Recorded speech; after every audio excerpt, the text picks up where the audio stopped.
और द्वापर युग में पांडवों का जो यज्ञ हुआ था उसका उदाहरण देकर अपने भाईचारे का बचाव करना चाह रहा है कि पांचों पांडव और श्री कृष्ण जी रथ लेकर और करुणामय ऋषि जी के पास में गए।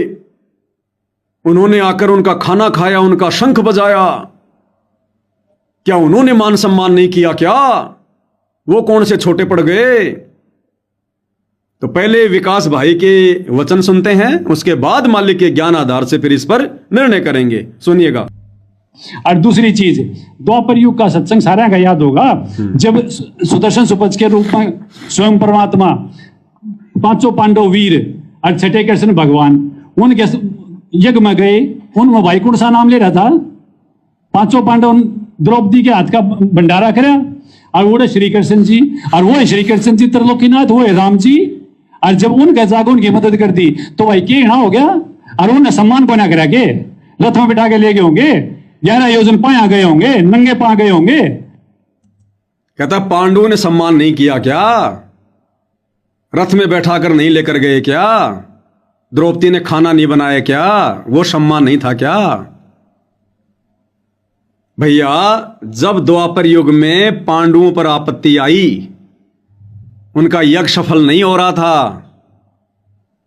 तो पांडव कहां गए थे? कहां गए थे पांडव?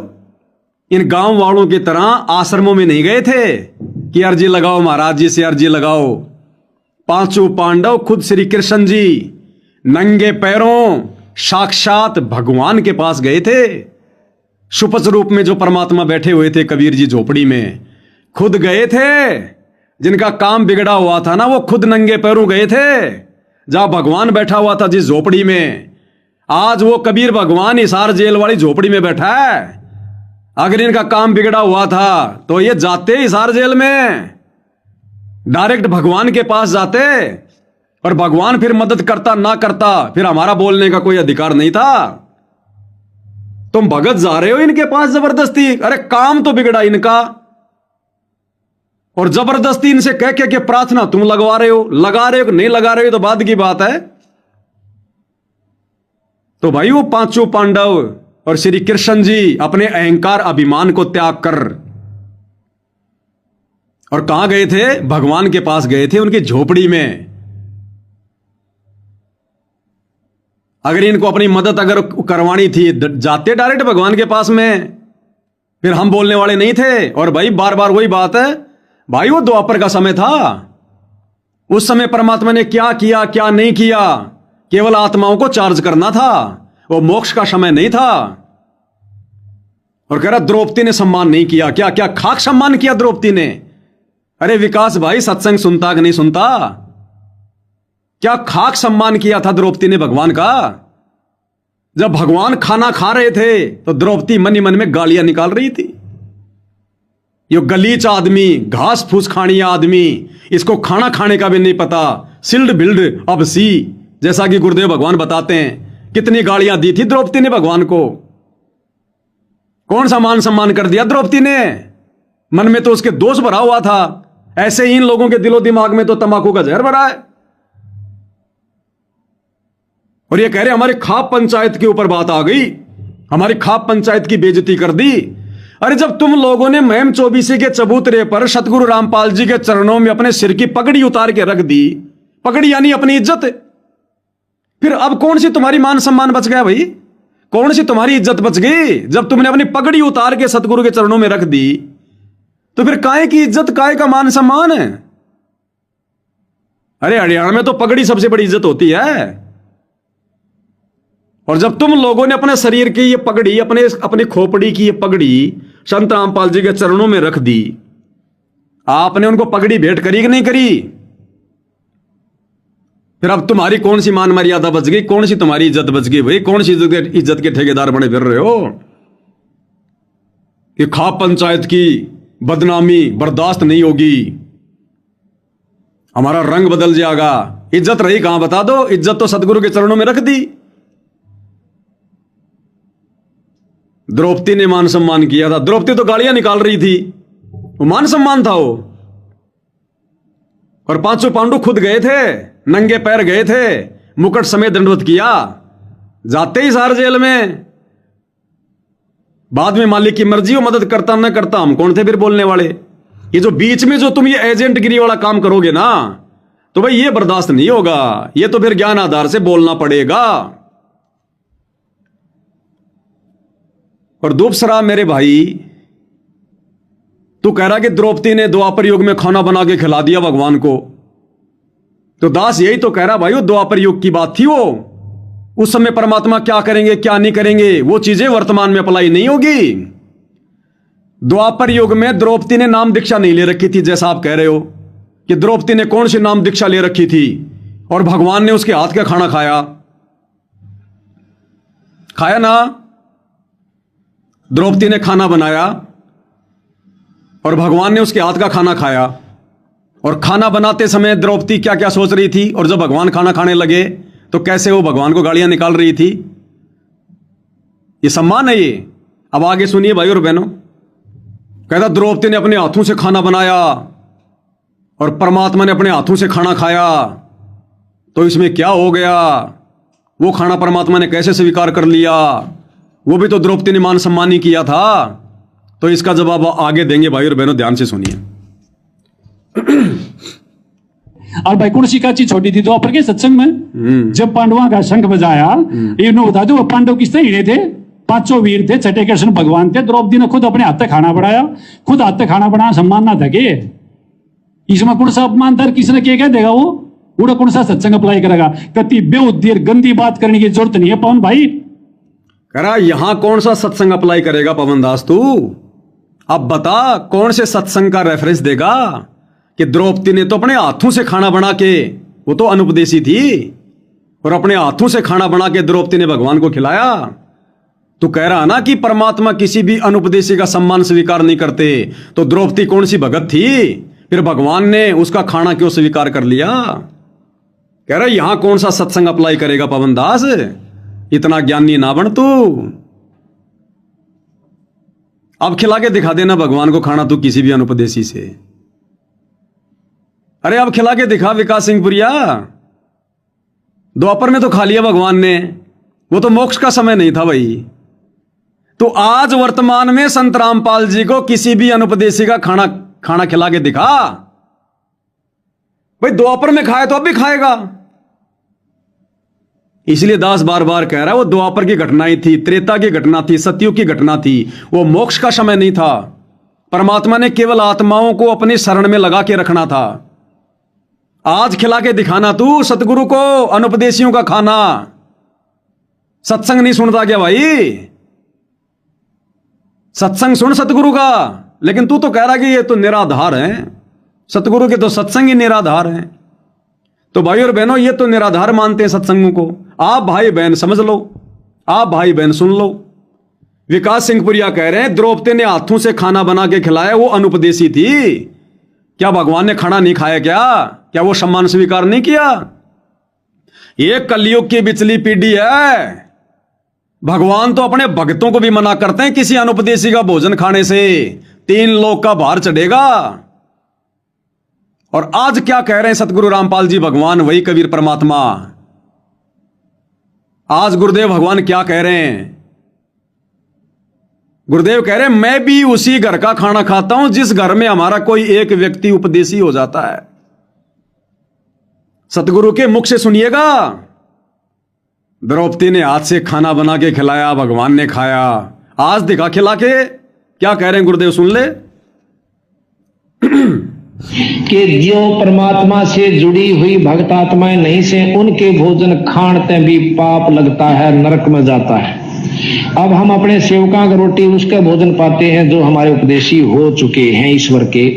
कहते हैं कि ईश्वर पद से मरम नाही गरही आन उपासी, जाकी भिक्षा संत न खावे पड़े काल की फांसी। संत ने अनुपदेशी बिना भगवान का नाम लिए हुए जीव का तो रोटी भी नहीं खानी चाहिए, वो भी उसका भोग भोगना पड़ता है। पता भाई? अरे विकास सिंह पुरिया जी, चलो मैं पवन दास तो सत्संग नहीं सुनता भाई, समय नहीं मिलता, अज्ञानी आदमी हूं, समझता नहीं। अरे तू तो 25 साल से भगत है, सार नामी है, गुरु जी के साथ रहा हुआ है। आज भी आश्रमों में रहता है, दुनिया को सत्संग सुनाता है। अरे द्वापर में तो खा लिया सतगुरु ने खाना द्रौपदी के हाथ का, अनुपदेशी का। तू आज खा के दिखा। सुन ले अब ये सत्संग भाई, खुद कह रहे गुरु जी कि हम अपने सेवकों के उसके घर में खाना खाते हैं जो इस परमात्मा का उपदेशी हो जाता है। आज दिखा तू खाना खिला के। इसलिए दास बार बार कह रहा भैया ये मोक्ष का समय है, कलयुग की बिजली पीढ़ी है। आज से पहले तो सतगुरु ने बहुत कुछ किया है, जो कार्य करने के लिए आज अपने भक्तों को मना कर रहे हैं, खुद भी नहीं करते। सदना कसाई ने कहा जी मुझे 100 बकरे मारने का आदेश दे दो। सतगुरु ने कहा कि ठीक है भाई, 100 से ज्यादा मत मारना। आज कोई भगत कहे गुरु जी मुझे शराब पीने का आशीर्वाद दे दो, दे देंगे क्या? अरे वो राजनीति वाले वीडियो आते हैं ना, जिसमें एक भगत बोला जी गांव वाले मुझे सरपंच बनाना चाहते हैं, तो गुरुजी ने क्या कहा, इससे अच्छा तो कुएं में पड़ जा, सरपंच बनेगा यो। तो आज क्यों नहीं दे रहे गुरु आदेश बकरे काटने का, मांस खाने का? बहुत सारे भगत चाहते हैं हम बकरे खाएं, मांस खाएं, है भाई, शराब पिए, बीड़ी पिए, हुक्का पिए। अरे आज क्यों नहीं दे रहा सतगुरु आदेश? सतगुरु ने तो नरसी का भात भर दिया। आज सतगुरु ना तो खुद भात भरते, ना अपने भक्तों को भात भरने देते। बोल भाई, ये कलयुग की बिचली पीढ़ी है, कलयुग की बिचली पीढ़ी। अरे 650 साल पहले तो सतगुरु ने खुद अपनी बेटी को, उस काशी वाली उस गणिका बहन को 16 श्रृंगार करके आने के लिए कहा था कि बेटी सज धज के आना, 16 श्रृंगार करके आना, और हाथी पे बैठाया। आज गुरुजी क्यों कह रहे हैं कि भक्तों ने सोना नहीं पहनना चाहिए, सोना तो घर में भी नहीं रखना चाहिए, सोने में काल का प्रवेश है। आज भक्तों को क्यों सोना पहनने का आदेश नहीं दे रहे गुरुजी? बता भाई विकास सिंह पुरिया। क्योंकि ये कलयुग की बिचली पीढ़ी है। ये झूठे भाईचारे के चक्कर में भाई गधा बनकर फिरेगा अगले जन्म में। तेरा कुछ भी ढाल ना डालेंगे ये भाईचारा। तू भक्तों को दुश्मन समझ रहा है और इन जगत वालों को हुक्का पाड़ूंगा तू अपना जो मित्र मान रहा है। परमेश्वर के विधान को तोड़ रहा है। भगत समाज को झूठे झूठे ये उदाहरण देकर भ्रमित करने का कुप्रयास कर रहा है। अरे आश्रमों में तेरे पास में जो भगत बैठते होंगे ज्ञान चर्चा के लिए, भाई तू क्या ज्ञान सुनाता होगा उनको? तू तो सबकी मति भ्रष्ट कर रहा है। तू तो सबको मर्यादाओं में ढील दे रहा है, छूट दे रहा है। कौन मर्यादा में रहेगा ऐसे? इसीलिए तुम लोग जगह जगह जाते हो, ये गांव में सबका खाते हो तुम, सबके पाप कर्म अपने सिर पे रख रहे हो तुम। फिर मेरे को कह रहा कि सत्संग ध्यान से सुनाकर पवन दास तू, और ज्ञान चर्चा करनी है तो मेरे ते कर। अब तेरे से कर रहा हूं भाई साहब। आसाराम जी से नहीं कर रहा, तेरे से कर रहा हूं ज्ञान चर्चा। तो आ गई होगी तेरे समझ में भाई बात। वो द्वापर का समय था मेरे भाई, ये कलयुग की बिचली पीढ़ी का समय है, कलयुग की बिचली पीढ़ी का। इस समय सतगुरु भी वही कर्म करेगा, क्योंकि सतगुरु वर्तमान में एक भगत की भूमिका में है, एक शिष्य की भूमिका में भी है। और जैसे कर्म सतगुरु करेगा वैसे उसके भगत करेंगे। और द्वापर में जब सतगुरु आए थे करुणा में ऋषि के रूप में, वो किसी के शिष्य नहीं थे। और भगवान पे कोई कर्म लागू नहीं है, भगवान तो खा ले किसी का भी। फिर वर्तमान में क्यों नहीं खा रहा जब द्वापर में खाया था तो? और दूसरी बात, सतगुरु क्यों आए थे पांडवों के उसमें यज्ञ में? उनका भोजन करने के लिए, अपने भगत की मर्यादा बचाने के लिए। अरे पहले भीम कहां गया था? सुदर्शन के पास। सुदर्शन ने क्या कहा कि ऐसी ऐसी 100 यज्ञों का फल पहले मुझे संकल्प कर, तब तुम्हारे पाप का भोजन खाऊंगा। तो भगत ने वचन दे दिया था। अब काल भगत को ठगता वहां पर, काल पांडु में प्रेरणा कर देता कि ठीक है भाई 100 यज्ञ का फल हम तुझे दे रहे हैं, और दे दिया था उन्होंने। संत मिलन को चालिए तज माया अभिमान, जो जो कदम आगे धरे तो त्यों यज्ञ समान। वो तो भगवान आके बैठ गए सुदर्शन के रूप में, नहीं तो सुदर्शन तो अपने वचन में फंस गया था। श्री कृष्ण को भेज दिया काल ने उधर से वो तैयार करके भगत की मर्यादा तोड़वाने के लिए। और जब जाते वहां पर, और अगर होता वहां वो सुदर्शन, वो भगत तो यही कहता भैया मैंने एक शर्त रखी थी इसके सामने कि ऐसी ऐसी 100 यज्ञ का फल मुझे दे, फिर चलूं मैं तेरे साथ। और श्री कृष्ण जी कह देते उस समय काल प्रेरणा से, लो जी संतों की वाणी है, परमात्मा की वाणी है, भगत ने तो माननी पड़ेगी कि संत मिलन को चालिए तज माया अभिमान, जो जो कदम आगे रखे त्यो त्यो यज्ञ समान। देख लो जी हम कितने किलोमीटर से पैदल चल के आए हैं और कोई अभिमान नहीं हमारे अंदर। मुकुट समेत हमने दंड प्रणाम किया। न जाने कितनी यज्ञ बन गई, आपने तो 100 मांगी थी, यहां तो हजारों बन गई। उस सुदर्शन को मजबूरी में जाना पड़ता वचन में बंधा होने के कारण, और जाता तो भाई वो महाभारत के युद्ध में कितने पाप हुए थे, वो सारा का सारा भार सुदर्शन के सिर पे रखा जाता। इस मजबूरी में परमात्मा गया था अपने भगत को बचाने के लिए। और तुम तो खुद ही मरने के लिए जा रहे हो, खुद ही। सतगुरु तो बहुत दूर की बात है, तुम तो खुद ही मोटर पाइप ले लेके खुद ही जो है मरने के लिए जा रहे हो।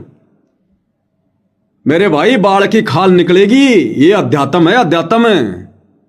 ये सतगुरु धरती पर आए हैं, सतलोक ऐसे नहीं जाया जाएगा। काल कदम कदम पे ठगेगा, कदम कदम पे। और ये ज्ञान ही आधार बनेगा। ये दुनिया से दुश्मनी सतगुरु ने ऐसे थोड़ी ली है, 2-2 बार की जेल ऐसे थोड़ी काट रहे हैं सतगुरु। आप और हमें ज्ञानी बनाने के लिए, मास्टर बनाने के लिए। मेरे भाई ये ज्ञान चर्चा ही चल रही है ये।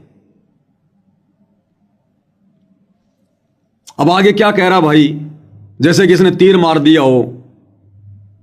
अब आप सत्सेवक भाई बहनों को समझा रहा है ये, साथ संगत वालों को, कि मुझे तो बड़ा अफसोस हो रहा है जो लोग इसके पीछे लगे हुए हैं, इसके वीडियो को शेयर करते हैं, और आप लोगों को कह रहा है अरे तुम्हारी आंखें फूटी पड़ी हैं क्या, तुमने बिल्कुल भी दिखाई नहीं देते क्या, इस पागल का कनेक्शन कटा हुआ है। कह रहे पवन दास का सतगुरु से कनेक्शन कटा हुआ। भाई और बहनों आप विचार कर लेना किसका जोड़ा है, किसका कटा हुआ है। क्या कह रहा है भाई, ध्यान से सुनिएगा। और मैं तो ये बताऊं, जो उसने सुनकर उसकी वाहवाही कर रहे हैं, अरे डूब तो तुम गए, इस पागल का कनेक्शन ना देखते कटा पड़ा है, और तुम इसकी बात ना करो, तुमने कोने फिर ये सत्संग है, अरे ये सत्संग तो सब बेकार होंगे।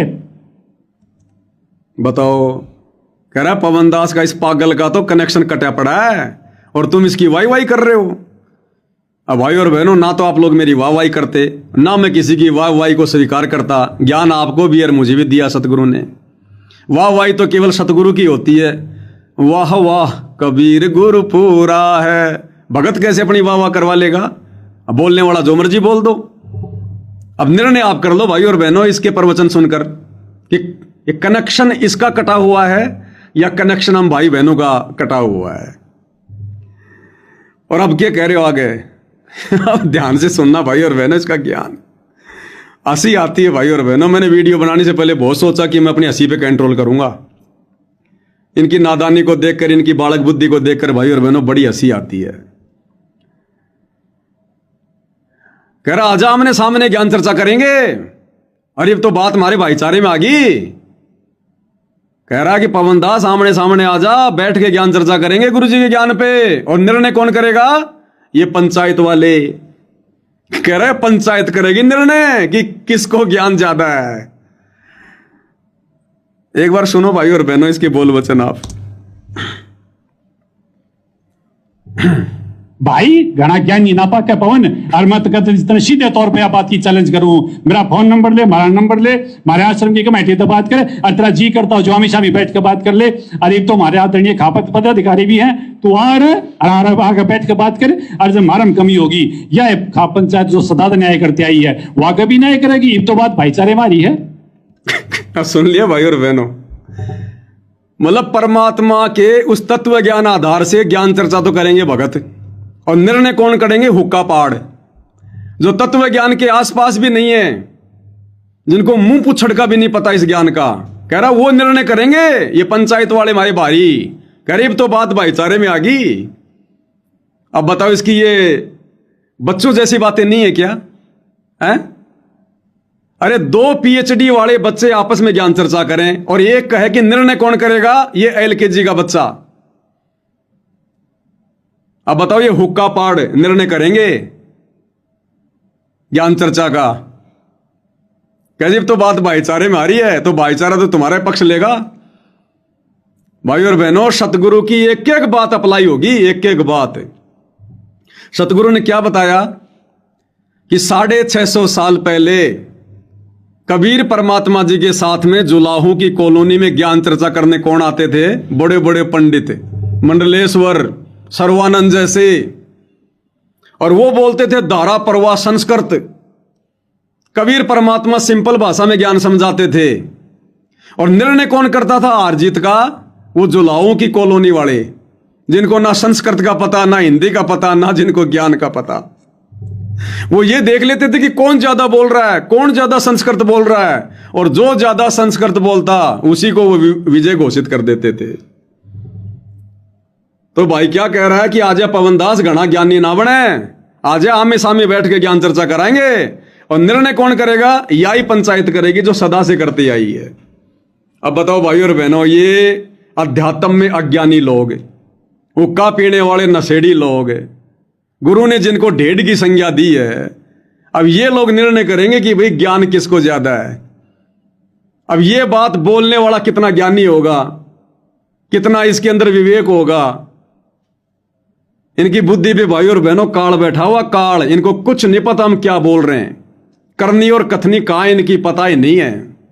तो हमारे आदरणीय भाई साहब विकास सिंह पुरिया जी कह रहे हैं कि पवनदास, गुरुजी के सत्संगों की बेइज्जती बर्दाश्त नहीं की जाएगी। अब बताओ, मैंने कौन सा गुरुजी के सत्संगों की बेइज्जती कर दी भाई? कौन सा अपमान कर दिया? कौन सा अपमान कर दिया भाई दास ने? जो सतगुरु ने कहा मैंने वही तो दिखाया, वही तो बताया। और कह रहा है कि बेइज्जती बर्दाश्त नहीं होगी। और फिर खा पंचायत वालों से कह रहा है कि इस पवनदास की तरफ से, इस नीच आदमी की तरफ से हम माफी मांगते हैं आपसे। खा पंचायत वालों को कह रहा है कि उस पवनदास की तरफ से हम माफी मांगते हैं। अरे भाई, अगर तुम सतलोक आश्रम वालों ने मुझ पवनदास की तरफ से अगर अपने भाइयों से माफी मांग ली है, तो फिर मुकदमा किस बात का होगा? भैया, खा पंचायत वाले मेरे से माफी तो मंगवाना चाहते हैं कि या तो पवनदास माफी मांग ले, नहीं तो फिर मान आने का हम केस करेंगे। और माफी तुम लोगों ने मेरी तरफ से मांग ही ली है, तो भाई अब तो मेरे ऊपर मुकदमा होना नहीं चाहिए। फिर अब भी अगर मुकदमा करोगे तो फिर तुम्हारी दोगली बातें, फिर काहे की पंचायत है तुम्हारी? फिर काहे के तुम्हारे पंचायती? भाई उनको माफी तो मंगवानी है। और माफी विकास सिंह पुरिया कह रहा है कि मैं मांगता हूं उस पवनदास की तरफ से। तो भाई मैंने माफी मांगी, चाहे मेरे गुरु भाई विकास सिंह पुरिया ने मानी, बात एक ही है। और जब विकास सिंह पुरिया ने माफी मांग ली सार्वजनिक तौर पर, तो भाई और बहनों फिर खा पंचायत ने मुकदमा तो करना ही नहीं चाहिए मेरे ऊपर। क्या कह रहा भाई? अबे तुरंत बाद में क्या कह रहा पता है? या तो माफी मांग ले, नहीं तो पहले मुकदमा हम करेंगे। तुरंत ही रंग बदल गया। पहले तो माफी मांग रहा है, फिर कह रहा कि आगे से अगर ऐसा किया, कुछ हुआ, तो पहले मुकदमा हम करेंगे। अब देखो भाई और बहनों, इनकी करनी और कथनी पता नहीं कहां जा रही है। क्या कह रहा, ध्यान से सुनिए। और किसी भी प्रकार से महाराज जी के सत्संग का दुरुपयोग बर्दाश्त नहीं करा जाएगा। अरे मैंने दुरुपयोग कहां किया भाई? महाराज जी ने हुक्का पीने वालों को ढेढ़ कहा, तो मैंने भी ढेढ़ कह दिया। इसमें सत्संग का दुरुपयोग कहां हो गया? ये तो मैंने सत्संग का सदुपयोग किया है, जो आप लोग नहीं कर पा रहे। ये तो सदुपयोग है भाई, दुरुपयोग थोड़ी है।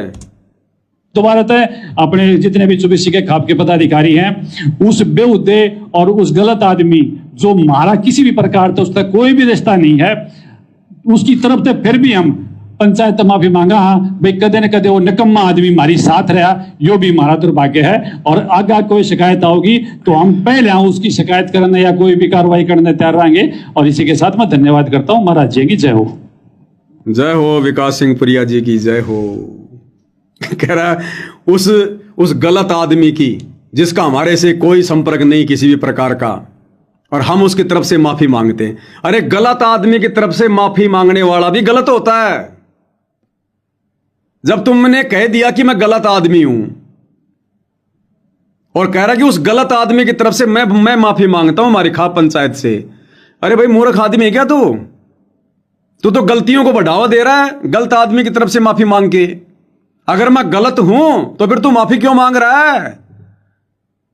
अरे भाई सामाजिक ज्ञान तो ले ले, आध्यात्मिक ज्ञान तो नहीं है, सामाजिक ज्ञान तो ले।